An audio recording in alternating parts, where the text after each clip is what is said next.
Taarifa zilizoonekana kuvuja rasmi kabisa kutoka chama pinzani kwa chama cha Demokrasia na Maendeleo ni mara baada ya ugawaji wa pesa na kuweza kuleta uchochezi kwa baadhi ya wananchi, haswa kwa wazee, watoto, vijana na hata wanachuo ambao wameonekana kutumika na chama cha Demokrasia na Maendeleo. Yani kuna kitu ambacho pengine kwa sasa kimeweza kugundulika na kimejulikana, ni wazi kwamba kimekuwa ni kitendo cha kuleta uchochezi na kuleta chuki kwa Rais Samia Suluhu Hassan, na yote yameweza kuonekana na kwa baadhi ya vigogo kuweza kuvujisha siri hizi, kuweza kuonekana kabisa kwamba wazee wamekuwa wakipatiwa pesa na wamekuwa wakipatiwa pia moja ya baadhi ya vitu wanavyohitaji katika uhitaji wao, ili mradi waweze kuwa kwenye upande wa chama cha Demokrasia na Maendeleo kuweza kukubaliana na issue ya masakata la no reform no election. Na hasa mpaka sasa hivi mkakati uliopo kwa baadhi ya wanachama kutokea chama hicho,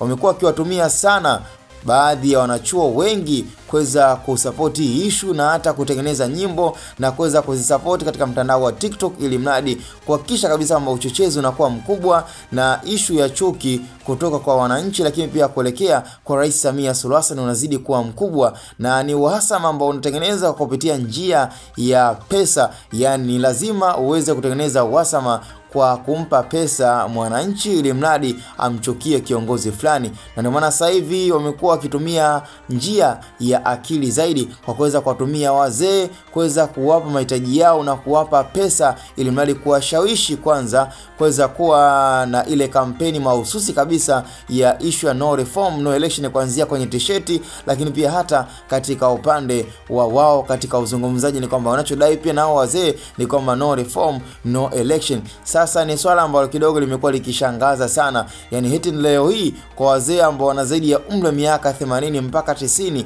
yani ukiachana na miaka yote wao kudai kuhusu katiba mpya, yani ndio imefikia wakati kwamba kwenye kipindi hicho ambacho tunakaribia kuingia kwenye wakati wa uchaguzi, basi uchochezi ndio umekuwa mkubwa baina yao na kujikuta wazee ndio kwanza wao wamekuwa kipaumbele kudai kwamba wanachotaka ni no reform no election, huku wakiweka mabango yao wazi bila ya kuogopa. Kwa ni issue inayozidi kuendelea katika nchi yetu na hatujajua nini kitatokea na nini kitakachozidi kuendelea baina huu msako unaoendelea baina ya chama cha Demokrasia na Maendeleo na chama cha CCM. Yani kila mmoja amekuwa akijaribu kuzungumza kwa upande wake na akitumia akili ya ziada kuhakikisha kabisa kama anamzoofisha mpinzani wake. Kwa hiyo nafikiri ni harakati za kisiasa na ni harakati za vyama pinzani kuweza kuwa katika ile battle kubwa kuelekea kwenye kipindi cha uchaguzi. Cha msingi tukutane kwenye idara ya comment in Hotboy Media.